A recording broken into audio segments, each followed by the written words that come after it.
सत्य विघ्नहर्ता है गणेश जी के वचन।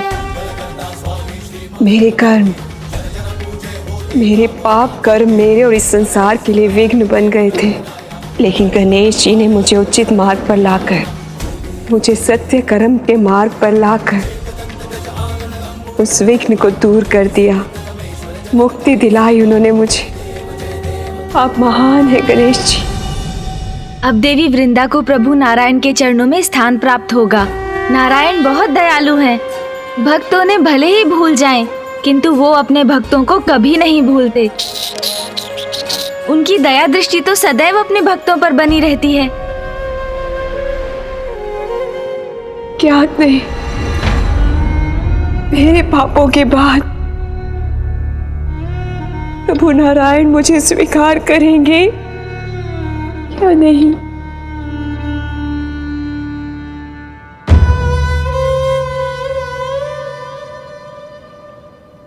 शान्ताकारं भुजगशयनं पद्मनाभं सुरेशं विश्वाधारं गगनसदृशं मेघवर्णशुभांगं लक्ष्मीकान्तं कमलनयनं योगिभिर्धान्यगम्यं वन्दे विष्णुं भवभयहरं सर्वलोकैकनाथम्।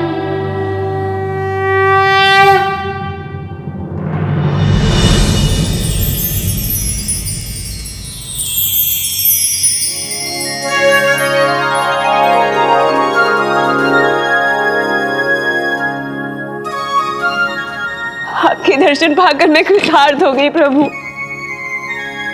अपने पापों के कारण मैं आपसे चाहे कितनी भी क्षमा याचना करूं कम है प्रभु, फिर भी मुझे क्षमा कर दीजिए प्रभु।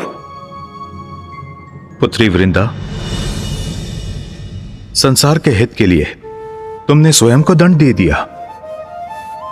अब तुम मुक्ति की अधिकारी हो। धन्यवाद प्रभु।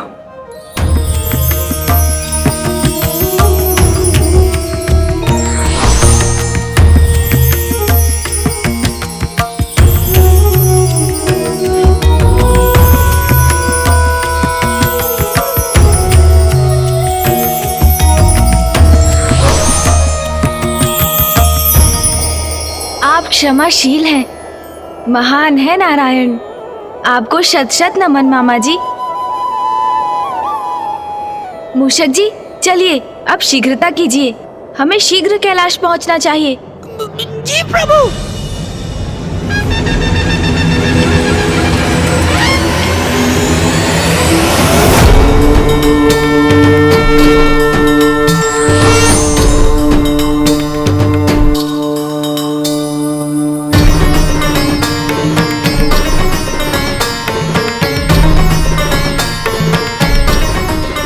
बस कुछ ही क्षण बाद ये दुष्ट पुनः उठ खड़ा होगा।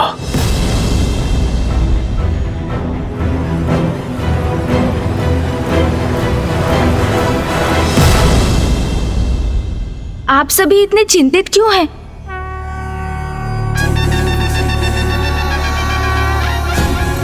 प्रणाम माँ, प्रणाम पिताश्री। पुत्र गणेश, तुम कुशल तो हो ना? और वृंदा? मैं भी कुशल हूँ माँ, और वृंदा जी भी।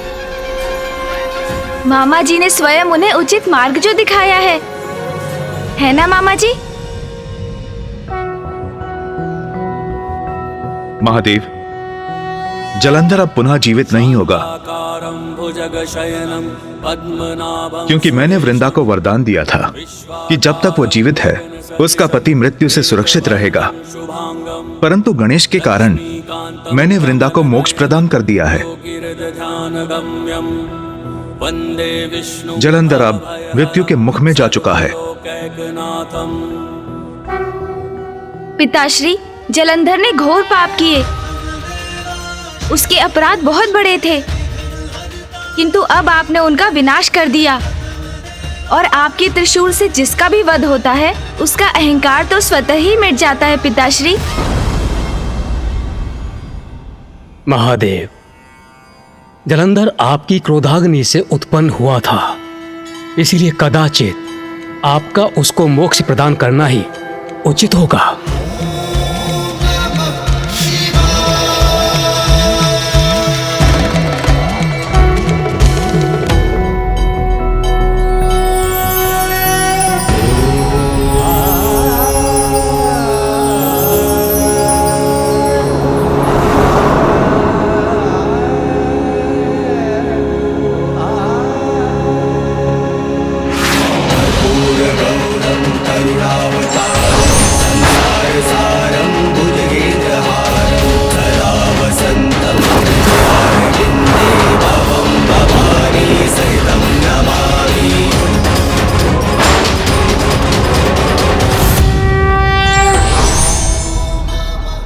महादेव।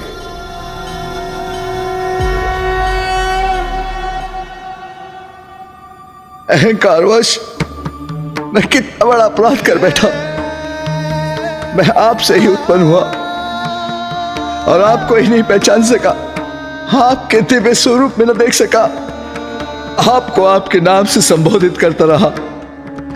ये न समझ सका कि देवाधिदेव है आप, परम ब्रह्मा महादेव है आप, जगत पिता है आप। आपसे स्पर्धा करने की मूर्खता करता रहा, किंतु आप तो दया निधान है प्रभु। इतना होने के बाद भी आपने मुझे अपने दर्शन दिए। मैं कृतार्थ हुआ प्रभु। तुम मेरी क्रोधाग्नि से उत्पन्न हुए हो जलंधर, इसलिए उसके अंधकार का प्रभाव भी था तुम पर, जो बढ़ता ही गया। तुम तो स्वयं को भगवान घोषित कर चुके थे, मति भ्रष्ट हो चुकी थी तुम्हारी, इसलिए तुमने अपनी भूल स्वीकार नहीं की और तुम्हारा विनाश हुआ। किंतु मेरे त्रिशूल के वार से तुम्हारे भीतर के अंधकार अर्थात तुम्हारे अहंकार का भी नाश हुआ है। मुझे क्षमा कर दीजिए महादेव, मुझे क्षमा कर दीजिए।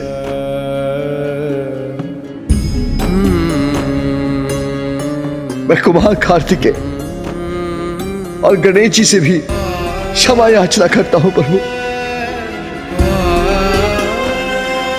उन्होंने मुझे सत्य दिखाने की चेष्टा की, मुझे समझाने का प्रयास किया, किंतु अहंकारवश मैं कुछ न देख सका प्रभु। किंतु जिस पर अहंकार हावी हो सकता है, वो भला सत्य कहां देख सकता है। मैंने अहंकारवश इनके साथ भी बुरा व्यवहार किया, मुझे क्षमा कर दीजिए, मुझे क्षमा कर दीजिए प्रभु। महादेव मुझ पर एक कृपा कीजिए,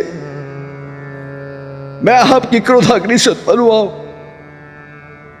तो पुनः मुझे अपने भीतर समाहित कर मुक्ति दीजिए प्रभु।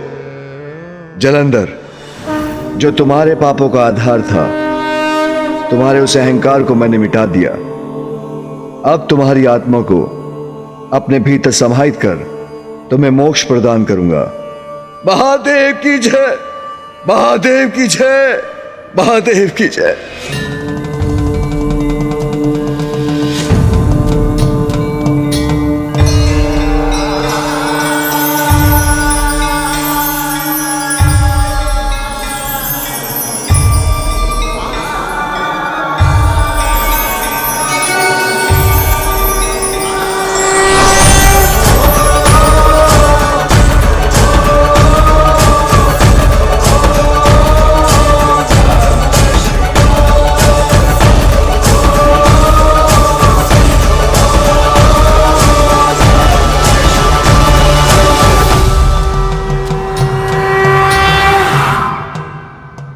महादेव, आपको कोटि कोटि धन्यवाद। आपने एक बार पुनः हम सभी को और इस सृष्टि को एक महान संकट से रक्षित किया। नहीं देवराज, इस संकट के टलने का, इस विजय का श्रेय तो मुझसे कहीं अधिक पुत्र गणेश को जाता है। पिताश्री, भैया और मामा जी की सहायता के बिना ये कहाँ संभव था।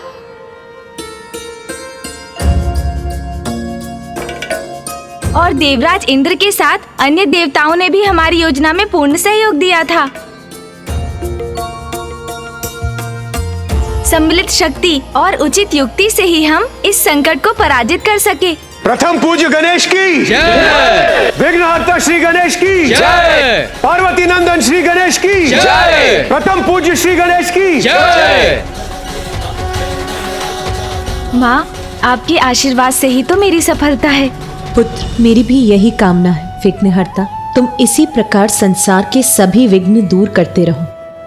जलंधर सृष्टि के नियमों को उलटने पर तुला था, सृष्टि का सर्वनाश करने चला था, किंतु प्रथम पूज्य गणेश जी, आपने उसके अंत का उपाय कर हम सभी को एक घोर महासंकट से बचा ले। देवराज इंद्र, मैंने तो मात्र अपना कर्तव्य निभाया, वही किया जो धर्मोचित था। किंतु हमें स्मरण रखना चाहिए कि भैया ने भी इस कार्य में मेरी सहायता की। वे इस समय अवधि तक शांत रहे, क्रोधित नहीं हुए वो, तभी तो हमारी युक्ति सफल हो सकी।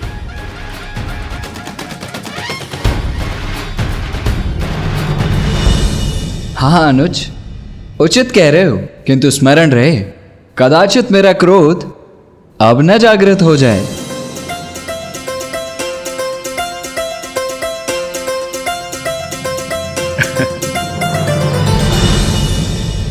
त्रिदेव, माता पार्वती, प्रथम पूज्य गणेश जी, हम सभी को अब प्रस्थान करने की अनुमति दीजिए। नारायण नारायण।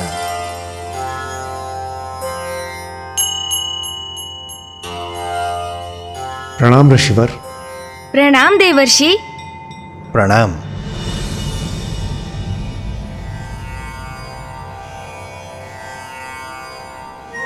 आज्ञा? अभी देवराज, ये कुछ अनुचित कर रहे हैं आप आज। मैं अनुचित कर रहा हूं? किंतु मुझे ज्ञात ही नहीं है कि मैं क्या अनुचित कर रहा हूं। देवऋषि, कृपया शीघ्र बताइए क्या अनुचित हुआ है मुझसे। देवराज इंद्र, जब संकट आप पर कोई छाता है तो प्रथम स्मरण आपको महादेव और प्रथम पूजनीय गणेश जी का ही आता है। तत्पश्चात आप भागे हुए यहाँ आते हैं और जैसे ही गणेश जी वो संकट मिटाते हैं, उसी क्षण आप पुनः लौट के भाग जाते हैं। ये परमार्थ नहीं, ये तो स्वार्थ है।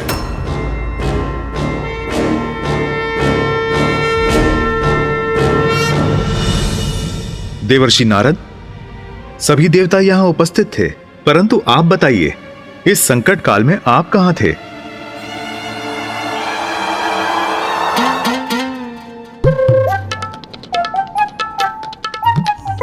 नारायण नारायण। प्रभु, मुझे इस बात का था ज्ञात कि गणेश जी उस असुर के मिटा देंगे सारे ही उत्पात। विश्वास था मुझे, समस्त समस्याओं को वे करेंगे नष्ट। इसी कारण अन्य कार्यों में मैं था व्यस्त। व्यस्त? अच्छा, तो बताइए देवर्षि, किस कार्य में व्यस्त थे आप? अति महत्वपूर्ण कार्य था महादेव। हमारे विघ्न हरते हैं जो सदैव, उनकी उचित हो अर्चना, इसीलिए उनकी स्तुति की मैं कर रहा था रचना। देवर्षि, मेरी स्तुति?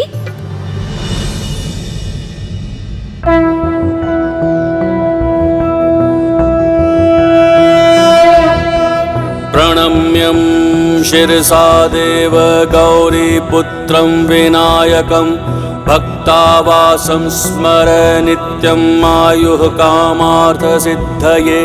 प्रथमं वक्रतुण्डं च एकदन्तं द्वितीयकं तृतीयं कृष्णं पिङ्गाक्षं गजवक्त्रं चतुर्थकं लंबोदरं पंचमं च षष्ठं विकटमेव च सप्तमं विघ्नराजेन्द्रं धूम्रवर्ण तथाष्टकं नवमं भालचन्द्रं च दशमं तु विनायकम् एकादशं गणपतिं द्वादशं तु गजाननं द्वादशैतानि नामानि त्रिसन्ध्ययः पठेन्नरः न चाभिघ्नभयं तस्य सर्वासिद्धिकरं प्रभो।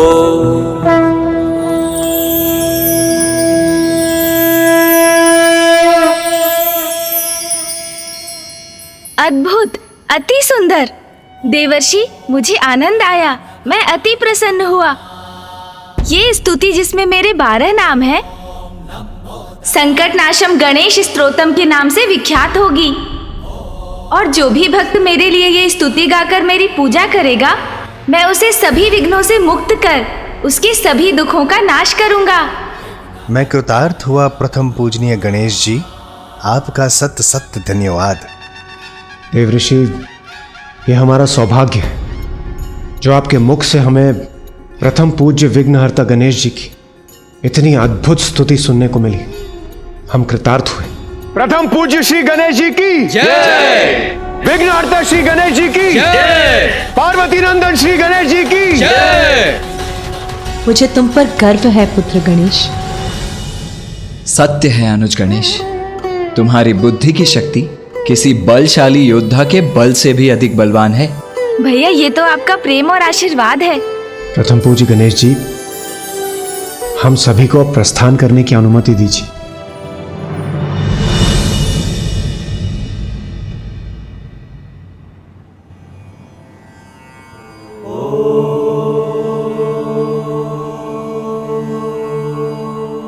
प्रणाम पिताश्री। आपने मुझे स्मरण किया पिताश्री। हाँ गणेश, जलंधर का तो वध हो गया, किंतु जो शेष है उसका भी अंत होना चाहिए।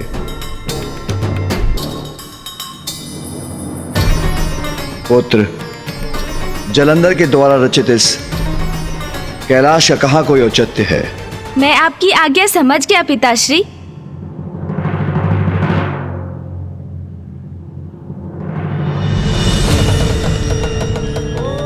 संसार में जो भी मिथ्या है उसका अंत होगा, तभी तो सत्य सभी के समक्ष उजागर होगा। कोई कितना भी बड़ा भ्रम उत्पन्न कर दे, किंतु सत्य तो सत्य है, और सत्य यही है कि समस्त ब्रह्मांड में महादेव एक ही हैं, और एक ही है उनका कैलाश।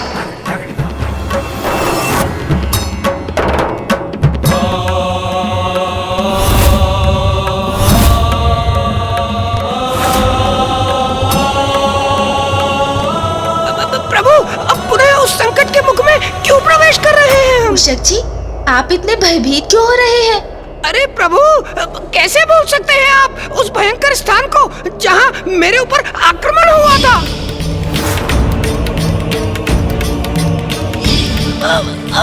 वो तो मैं अपनी गति, अपनी कुशलता से हम दोनों को यहाँ से सुरक्षित निकाल कर ले गया था, अन्यथा। मुझे ज्ञात है मूषक जी, किंतु अब तो देवी वृंदा को मुक्ति भी मिल चुकी है, इसीलिए अब चिंता का कोई कारण ही नहीं। उचित है प्रभु, किंतु ऐसे स्थान पर लौटकर जाने की क्या आवश्यकता है? उस मिथ्या कैलाश को नष्ट करने मूषक जी। ओ, जो आज्ञा प्रभु। शुभ कार्य में तो तनिक भी विलंब उचित नहीं। मैं आपको अति शीघ्र वहां पहुंचाऊंगा।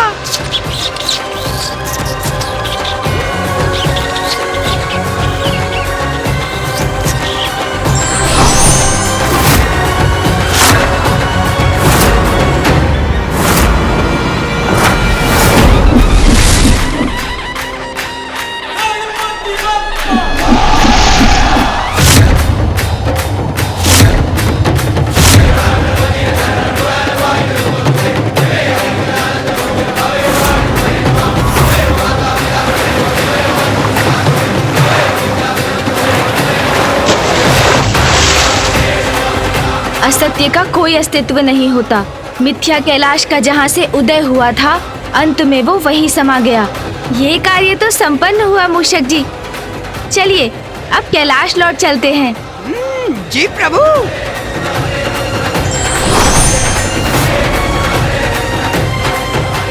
अब कभी कोई मिथ्या कैलाश का निर्माण करने का दुस्साहस कदापि नहीं करेगा।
कितना भव्य, कितना सुंदर दृश्य है। प्रतीत होता है स्वयं प्रकृति उमा ने अपना श्रृंगार आरंभ किया है, जिसके कारण संपूर्ण ब्रह्मांड ने भी अपना नव श्रृंगार प्रारंभ किया है। मूषक जी, वो देखिए, ये मेघ कितनी सुंदर, कितनी मनोहर आकृतियां ले रहे हैं।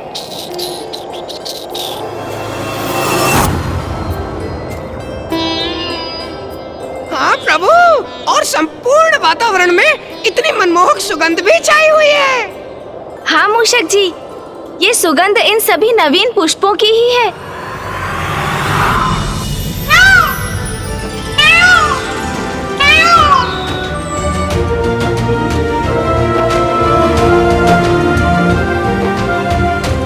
अद्भुत, इतना सुंदर जलप्रपात।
इतना सुंदर, इतना सजीव, इतना गुंजायमान हो गया है जैसे प्रकृति ने स्वयं अपना श्रृंगार किया हो।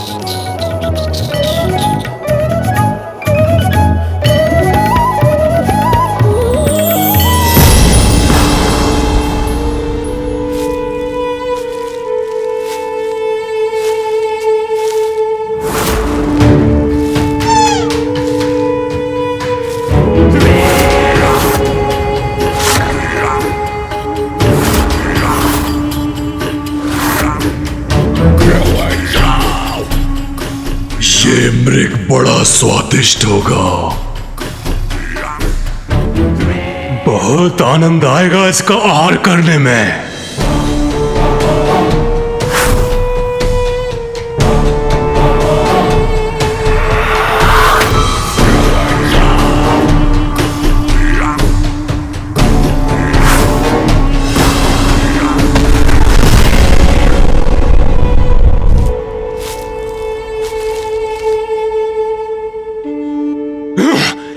कितने समीप थे उसके हम, तब भी वो मृग कैसे भाग गया? मैं उसे पकड़ने ही वाला था कि अचानक इन वृक्षों के मध्य एक प्रकाश उत्पन्न हुआ।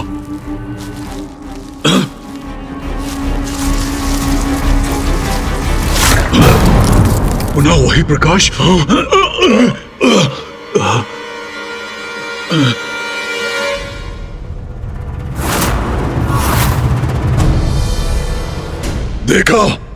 देखा तुमने? वो चमकीला प्रकाश पुनः दिखाई दिया। किसी ने हमारे आखिर का ध्यान भटकाया है, उसे वहीं जाकर दंड देना होगा। चलो।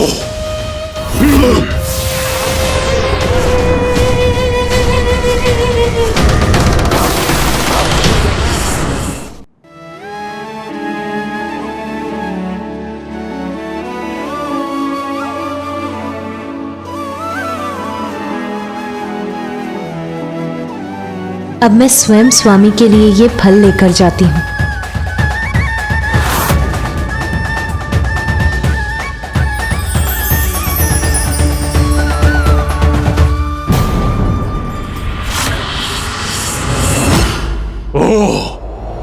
तो ये है वो स्त्री जिसके कारण हमसे हमारा भोजन दूर हो गया।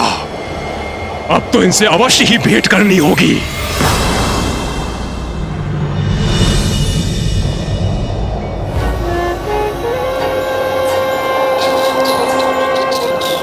मूषक जी, संपूर्ण वातावरण कितना निर्मल, पावन, सौंदर्य से परिपूर्ण है ना आज। हाँ प्रभु, आज की यात्रा तो बड़ी आनंदमयी है। मूषक जी, गति थोड़ी धीमी कीजिए। मुझे कैलाश के इस मनोहर दृश्य का आनंद लेने दीजिए। वाह प्रभु, आप मुझे सदा गति बढ़ाने को कहते हैं। आज प्रथम बार है जब आपने मुझे धीमी गति से चलने को कहा है। आपके आनंद के लिए प्रभु, ये तो मैं बड़ी प्रसन्नता से करूंगा।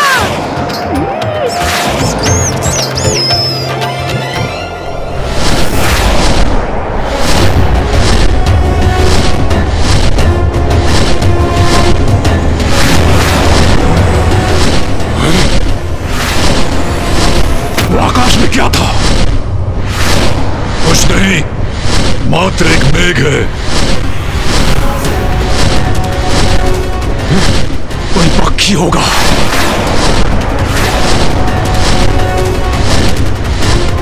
मूषक जी, रुकिए। क्या हुआ प्रभु? आप मुझे रोक क्यों रहे हैं?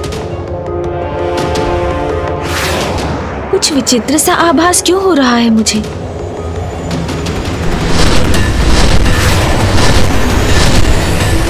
मूषक जी, यहाँ नीचे उतरना होगा आपको। जो आज्ञा प्रभु।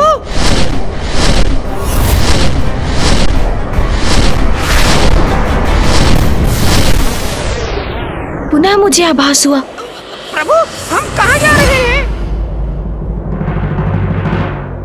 मूषक जी, वहाँ कैलाश के सिरे पर उस वृक्ष पर कुछ बेर दिखाई दिए मुझे। चलिए ना, माँ के लिए कुछ बेर तोड़ कर ले चलते हैं। उचित है प्रभु।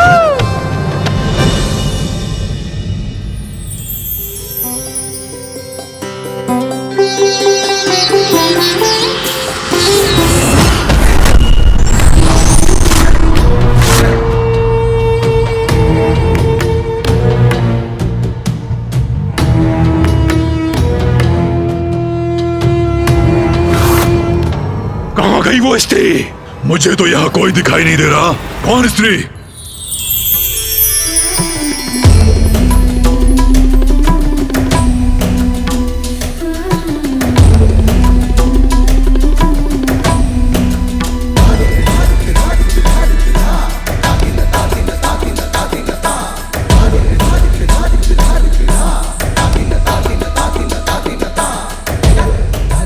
हृदय में फुर्ती भर दे, ऐसी पावन वायु का प्रवाह है यहाँ।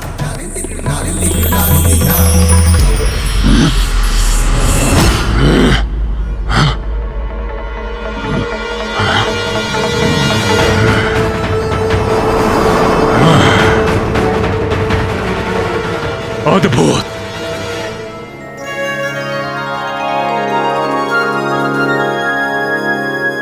और स्वामी को फल खिलाने में और भी आनंद आएगा मुझे। अभूतपूर्व सौंदर्य है इस स्त्री का। असाधारण असाधारण रूप है इस देवी का।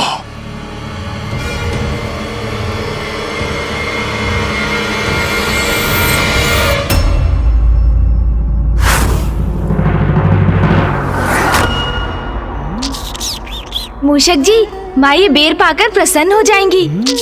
मैं उन्हें अभी देकर आता हूँ। उचित है प्रभु। अद्भुत है इसका सौंदर्य। नेत्र नहीं हट रहे हैं इस देवी से।